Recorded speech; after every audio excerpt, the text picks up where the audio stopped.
Ele é nascido na cidade de Campinas, filho do Pedro Sala e da Laura Gene Sala, funcionário de carreira da prefeitura de Indaiatuba há mais de 40 anos. Casou-se com Maria Emília, em memória, com quem teve 3 filhos. Sala, como é chamado por todos, graduou-se em Engenharia Civil no ano de 1977 pela PUC. É sócio fundador da Associação dos Engenheiros aqui de Indaiatuba. Sala, que atua na área de saneamento há 44 anos, foi responsável pela implantação do primeiro sistema de fornecimento de esgotos da bacia do Rio Jundiaí, extremamente importante para nós. Hoje o nosso entrevistado é o superintendente do SAI.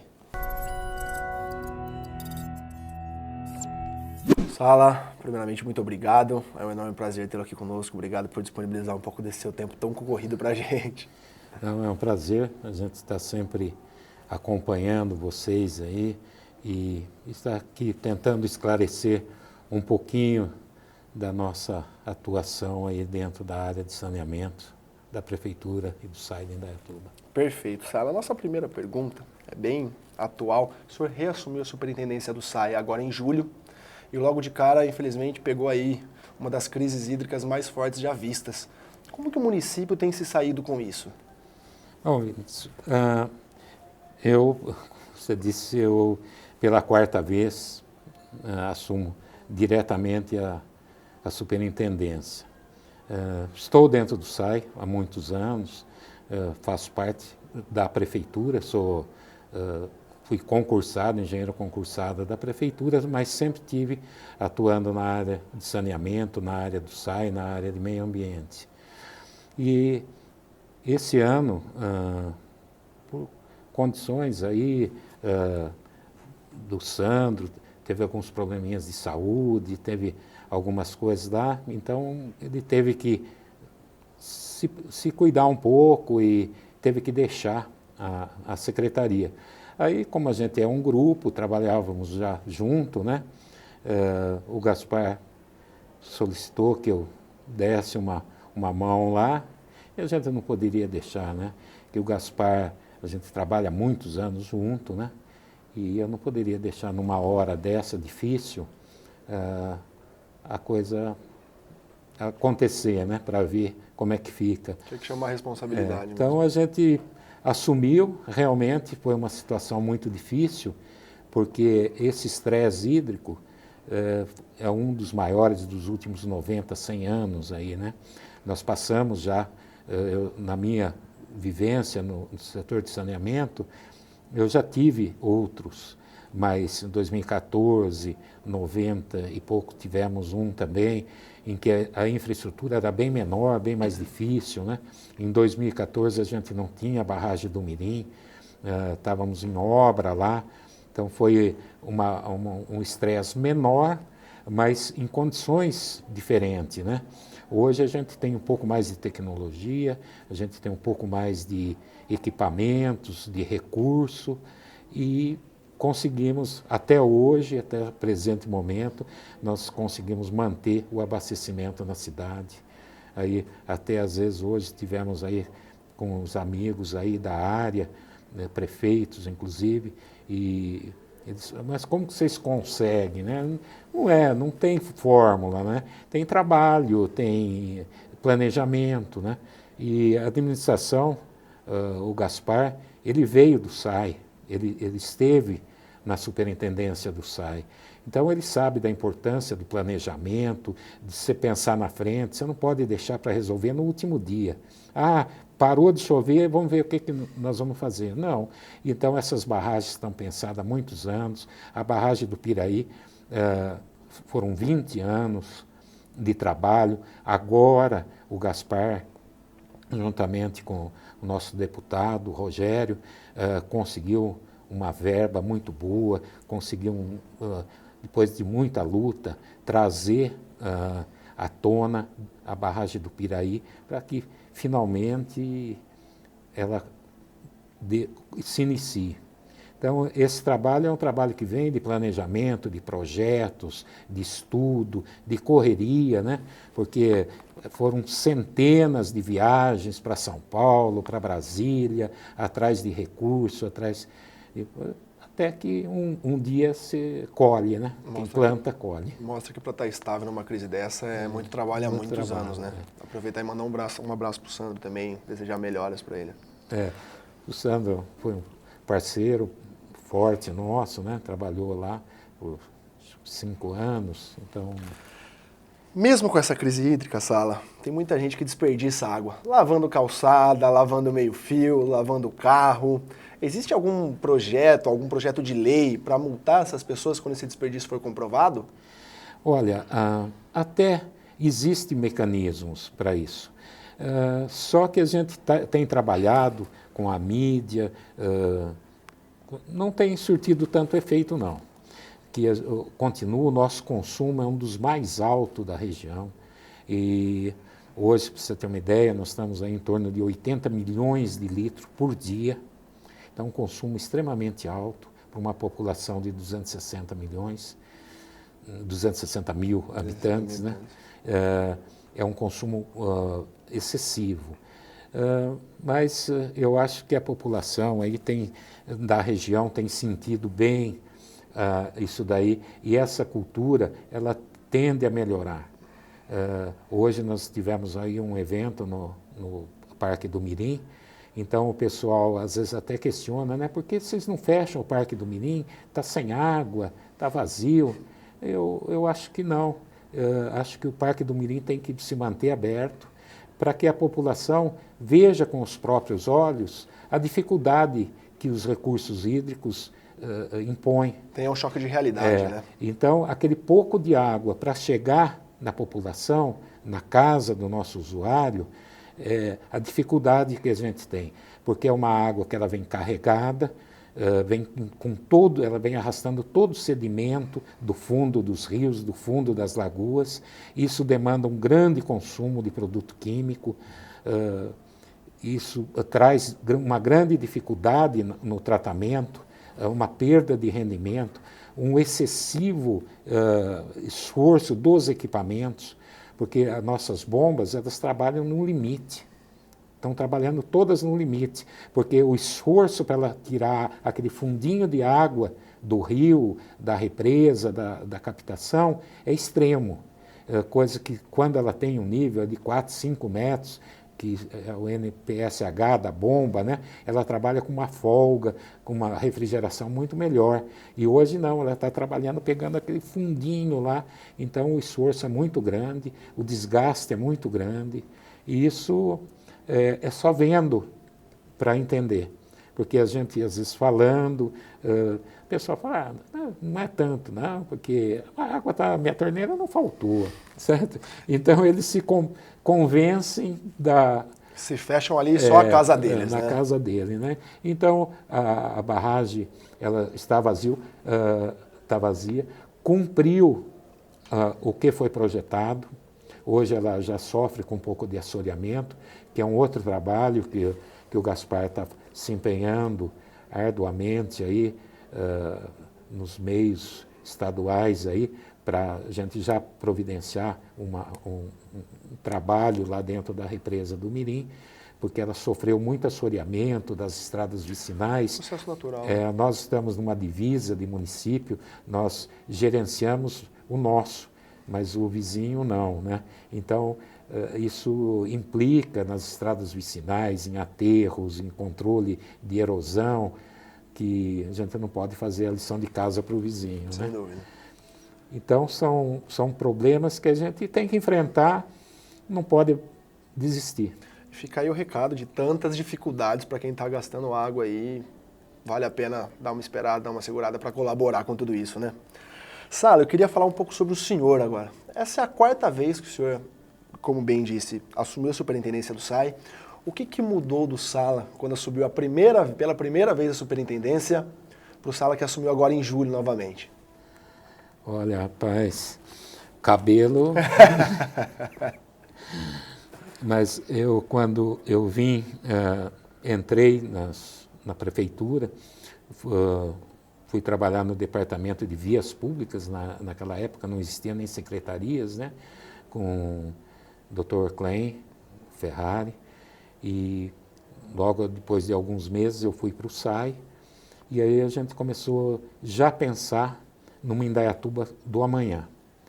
Então o Dr. Klein tinha uma visão muito grande de crescer com o desenvolvimento, com avenidas largas e também na área de saneamento. E foi naquela época, de 77, ainda na época do prefeito Romeu, foi feito o primeiro decreto, para você ter uma ideia, de declaração de utilidade pública de uma área para se construir uma estação de tratamento de esgoto. Foi bem Enquanto que no Brasil nunca se falava nisso, na década de 70. Indaiatuba já tinha essa preocupação. Então, esse decreto foi mantido até a década de 90 e que se iniciou propriamente a estação Mário Araldo Candelo, que hoje é a estação, nossa única estação, né? Nós tínhamos uma primeira, que foi a primeira estação da bacia do Rio Jundiaí. Então, você vê, o SAI de Indaiatuba, juntamente com a prefeitura, sempre se preocupou com o meio ambiente, com a condição de vida para a população. Isso daí talvez tenha ajudado muito no que Indaiatuba cresceu, né? Ordenada, organizada. E o Sala nessa época era um jovem empolgado, era mais tranquilo, nervoso, calmo? Não, eu queria fazer tudo na hora. Algo eu comum tinha um que a pouco gente de ouve pressa, aqui né? é que no começo as pessoas falavam que, muitos que sentaram no local onde o senhor está, é que no começo era muito impulso, hoje já age um pouco mais com a experiência. Hoje a gente apanhou mais. Então eu sempre digo para os meus companheiros lá, colaboradores, que eu não sei muito mais que eles não. Eu apanhei um pouco mais. Temos uma bagagem maior. Como aquele ditado, né, antigo que diz, quem apanha nunca esquece. Quem bate, às vezes esquece. Na maioria das vezes acaba Então, esquecendo. como a gente apanhou mais, a gente trabalhou numa época que a tecnologia praticamente não existia, era muito pouco. Você tem uma ideia, quando eu entrei no SAI, o SAI não tinha nenhuma reta escavadeira. É uma máquina mínima hoje, você fala básico, de né? Item básico, né? Hoje o SAI tem uma equipe muito forte, colaboradores muito bons, trabalha incessantemente em fabricar água, porque um trabalho que o SAI faz paralelo a tratar água, tratar esgoto, é a proteção do meio ambiente, a proteção das nascentes, o desassoreamento de córregos, a limpeza de antigas represas, criando os parques ecológicos, né? Então a gente parte em cima na procura da água. E como nós tivemos nos últimos 20 anos aí, prefeitos também muito ligados a essa área ambiental, os prefeitos, a gente procura água, faz os lagos, limpa os córregos, o prefeito vem, faz aquela urbanização, deixando uma área bonita, agradável, e presenteia a população da região com um parque, um belo parque ecológico, como são os nossos, né? Isso tudo é uma parceria muito forte que o SAI tem com a prefeitura. Fazendo um paralelo aqui, o senhor deu alguns exemplos de como o SAI evoluiu todo esse tempo. O senhor ter assumido lá no começo e ter assumido agora também, com certeza, evoluiu juntamente com isso. A gente aprendeu bastante. Tem que estar certo. O próximo questionamento é que muitos munícipes estão reclamando do cheiro da água, do gosto da água, até por causa de alguns problemas que o senhor já falou. Uma grande reclamação também é a queima de resistências. Você podia fazer um breve resumo do porquê acontece isso, por favor? O cheiro da água. Eu já falei alguma coisa. Hoje nós estamos com os mananciais no limite. Então nós estamos trabalhando com fio d'água. E tem um arrasto muito grande de lodo, de ferro, manganesa, amônia. E esses produtos eles têm que ser oxidados. A oxidação dentro de um sistema de tratamento da água é via cloro. Então nós temos que fazer uma injeção muito forte de cloro. Para você ter ideia, eu mudei agora com o meu pessoal, nós transformamos um reservatório da ETA 3 num tanque de contato. Não é simplesmente você jogar o cloro dentro, da água que você vai resolver o problema. Não, você tem que ter também o tempo de contato. Ele tem que ter um tempo mínimo de contato com a água para reagir e causar o efeito desejado. Então, isso a gente tem que ir adaptando e aprendendo, e fazendo e criando opções, porque é o que eu falei, você não pode esperar acontecer você tem que estar sempre correndo junto. Mas adaptando às dificuldades. As dificuldades. Então, a gente gasta uma proporção 5, 6 vezes maior de cloro do que numa condição normal, da água, do mesmo manancial normal.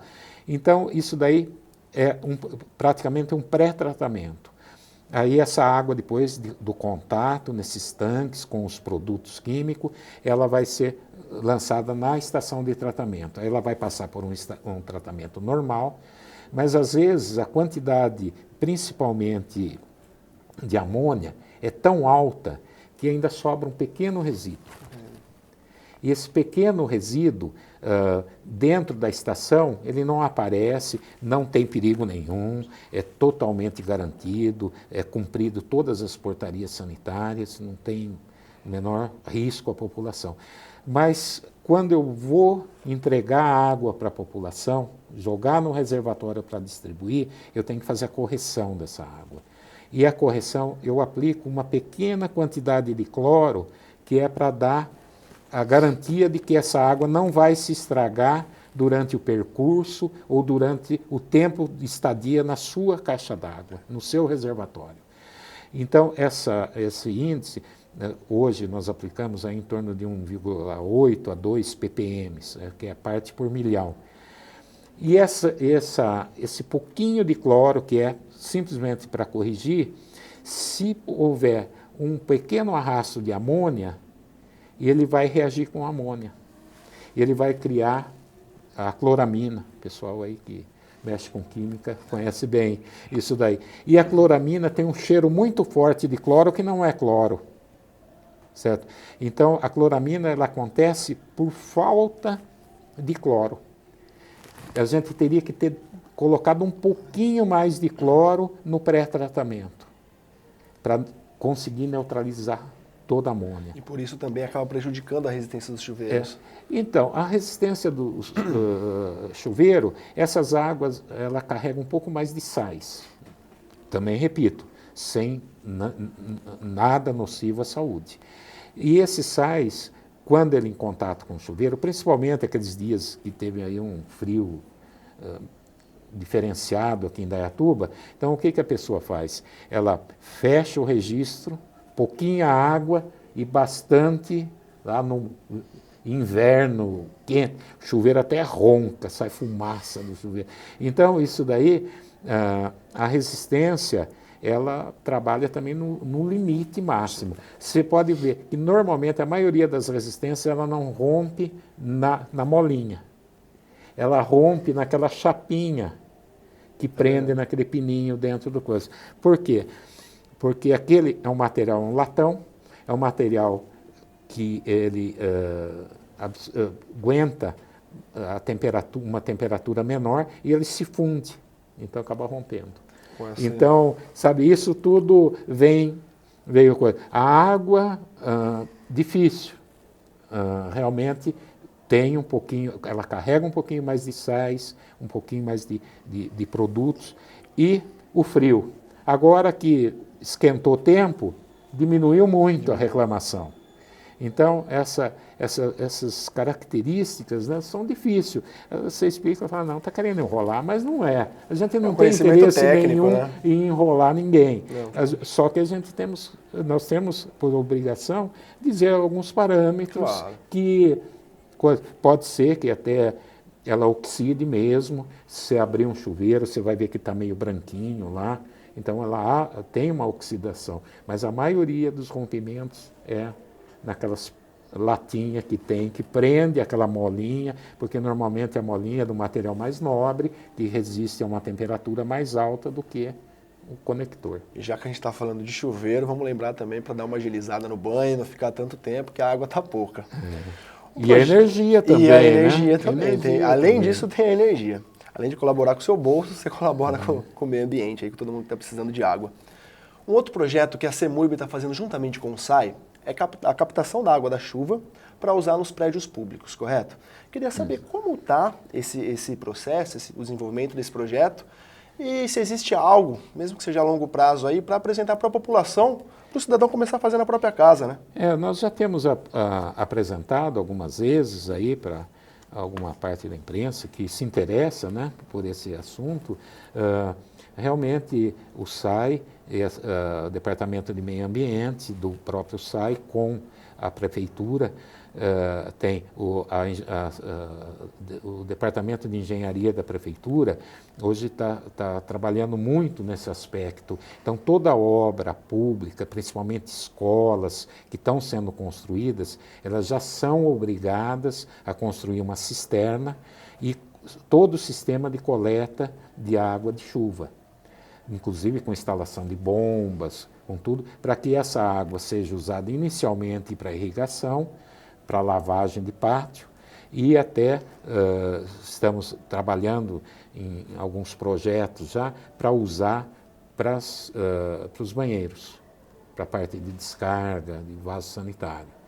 Então isso traz uma economia boa de água, né? Sim. E para as crianças é extremamente educativo também. Já temos 2 escolas prontas, já funcionando, e temos mais 6 em processo já bem adiantado, e para o ano que vem nós pretendemos aí fazer mais alguns prédios possíveis, né? Porque existem alguns prédios mais antigos que não tem estrutura, né? Não é possível. Mas à medida do possível, a Prefeitura tem empenhado bastante nesse... Muito legal, parabéns aos envolvidos. A última pergunta antes do nosso bate-bola, o senhor até citou um pouco sobre a barragem do Piraí. Indaiatuba vai poder usufruir dessa água também? Com certeza. Indaiatuba é uma das cidades que mais trabalhou nesse consórcio. Inclusive o prefeito Nilson Gaspar é presidente do consórcio. Então, um grande batalhador, uma pessoa que tem aí trabalhado aí muito. O comitê, o superintendente do comitê é a minha assistente, a minha adjunta do SAI, ela é presidente, é superintendente. Está em boas mãos. Então, a gente tem trabalhado muito e o Gaspar tem poupado esforços aí para conseguir, os prefeitos mudam, né? Cada 4 anos a eleição, então está sempre mudando, mas como o Gaspar veio o Reinaldo, o Gaspar era superintendente do SAI, já estava no meio do processo, né? Aí o Gaspar assumiu a prefeitura no primeiro mandato, continua agora no segundo mandato, ele é presidente do comitê e tem trabalhado bastante nesse sentido, tanto que conseguiu uma verba muito grande, que praticamente vai dar para construir a barragem total inteira, juntamente com o trabalho dos outros prefeitos também, que nós não podemos deixar de dizer, né? Cabriúva, Itu e Salto. Que bom que conseguimos fazer o uso dessa água logo, porque espero que por 2 anos, por aí, a gente esteja já usando um pouco dessa água, porque até o pessoal, é bom que fique sabendo, hoje, nós captamos praticamente 0 do Piraí, porque o pouquinho de água que tem, Salto tem uma captação acima de nós, então eles consomem tudo. Então, para nós não sobra nada. Quando dá uma chuvinha para cima, nas cabeceiras, às vezes passa alguma coisinha, é muito pouco. Isso mostra como a barragem do Mirim tem sido importante, né? Pela nossa capacidade instalada, é nada, certo? É uma bomba ali ligada no mínimo de 4 bombas, nós temos uma bomba ligada no mínimo por 1, 2 horas, para juntar um pouquinho d'água. Então, a barragem do Piraí, sempre a barragem hoje atual, nossa, é bem pequena, né? Praticamente é um ponto de coleta, né? De alteamento do nível, para que os equipamentos trabalhem numa condição mais satisfatória. Isso demonstra aí a importância do trabalho do SAI para se virar sem o Rio Piraí e a importância da barragem do Mirim também. Sem o Piraí, né? Sem muitos outros, mas nós temos grandes parceiros aí na área rural que a gente tem uma parceria muito grande, uma amizade muito grande, às vezes até amizade pessoal, né? Que nós somos da cidade, desenvolvendo, né? Então, a gente tem amizades pessoal, tanto os prefeitos aí, a gente também ajuda bastante aí. Então, a gente consegue aí com os fazendeiros, às vezes, liberação numa represa e outra, e vai lá, vai tocando. O importante é ter água na torneira. Sem dúvida. Sala, vamos agora para um quadro nosso aqui no programa, que são as 15 perguntas. Eu vou fazer uma pergunta e o senhor fique à vontade para falar sobre ela. Podemos ir lá? O que o senhor sente falta da sua infância? Olha, eu tive uma infância muito boa. Eu passava minhas férias aqui na zona rural. Meus avós são aí de Itaici, da região de Itaici, da Videira. Então, no primeiro dia de férias, eu estava lá no sítio, andando a cavalo. Então, tive uma infância muito boa. Talvez isso me ajudou muito, porque eu tinha adoração por cavalo, por andar a cavalo. Então, eu andava por tudo quanto é canto, acompanhava meus tios. Anda bastante de cavalo ainda hoje? Não, hoje não tenho muito tempo, não, mas quando andava a pelo, andava de qualquer jeito. Tendo um cavalo, para mim, tinha tudo. Era o suficiente. E aí a gente acabava conhecendo os córregos, os rios, os lagos, ia nadar, ia brincar, ia pescar. Então, isso daí me ajudou hoje. Dá uma saudadezinha quando eu lembro. Dá uma saudade. Um fato que marcou a vida do senhor? Olha, foram vários, mas acho que o que marcou mesmo foram meus filhos. Algo que o senhor fez e não recomendaria? Falou, não, isso acho que não foi legal, ou foi legal, mas hoje não cabe mais. O que poderia ser? Eu não me arrependo do que eu deixei de fazer. Talvez não fui tão ousado na minha vida pessoal, né? Eu me preocupava mais com a vida da empresa do que com a minha pessoal. Talvez eu tivesse pensado,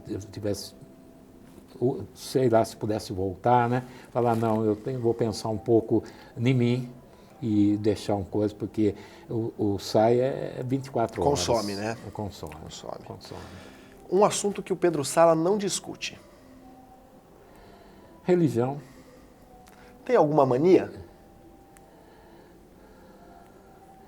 Eu gosto das coisas tudo certinha.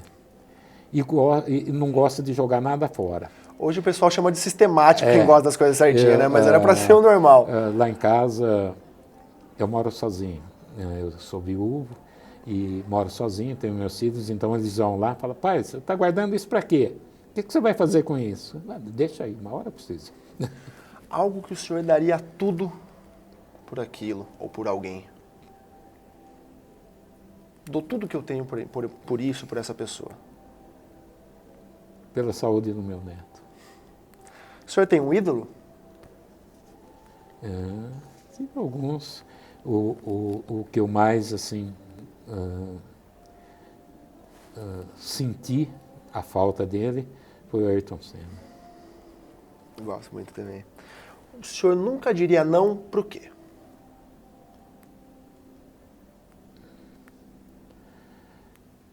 Para uma pessoa que necessitasse de uma mão amiga. Alguma aventura que o senhor realizou e ficou gravada na memória?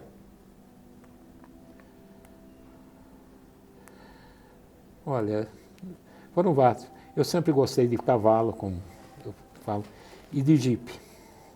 Então, quando tinha as crianças pequenas, então a gente fazia uns passeios de jipe. Pegava umas trilhas. São inesquecíveis aí, né? Então, na época, era o que a gente tinha para fazer. Nos raros momentos, e eu sei que são raros, que o Pedro Sala consegue descansar, o que ele faz?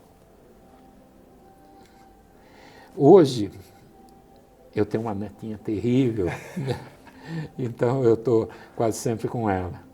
E ela eu tenho neta de 25 anos e tenho neta de 2 anos. Então essa de 2 anos tira a prosa, né? Então os outros já estão todos grandes. Já está criado. Um livro que o senhor leu e gostou, indicaria para alguém? Olha, tem um livro que eu li há muito tempo e sempre lembro dele, Vidas Secas, de Graciliano Ramos.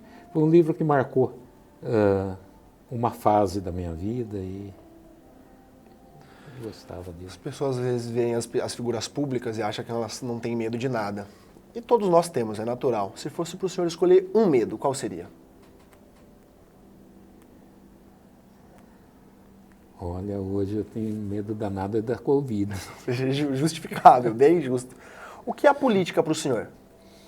Olha, a política, apesar de eu estar todo esse tempo dentro da praticamente uma vida pública, mas eu não sou político, Perfeito. eu acho que a política tem que existir, porque é a vontade do povo de colocar alguém para representá-lo. E quando essa escolha é boa, então nós temos resultados bons. E eu acho que a política é isso daí, é o povo procurando pessoas boas. Eu sou até às vezes contra, tem pessoas que você pergunta, para que você votou para deputado? Ah, não lembro, não sei. Né? Então eu acho que tem que saber, né? Porque a pessoa tem que pensar 5 minutinhos lá, né? Antes de votar, para saber se essa pessoa vai representá-lo, porque você está dando uma procuração para essa pessoa, né? Tanto no aspecto estadual, federal, Todos, né? certo? O nosso presidente, nosso governador, nosso prefeito. Então, quando a escolha é bem feita, nós colhemos frutos bons, né?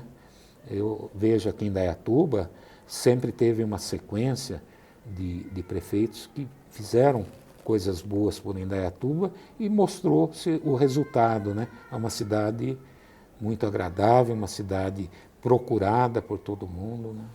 Deus para o senhor é? É tudo. Quem é o Sala que as pessoas não conhecem? Muito caseiro. Eu não bebo. Fumei muito.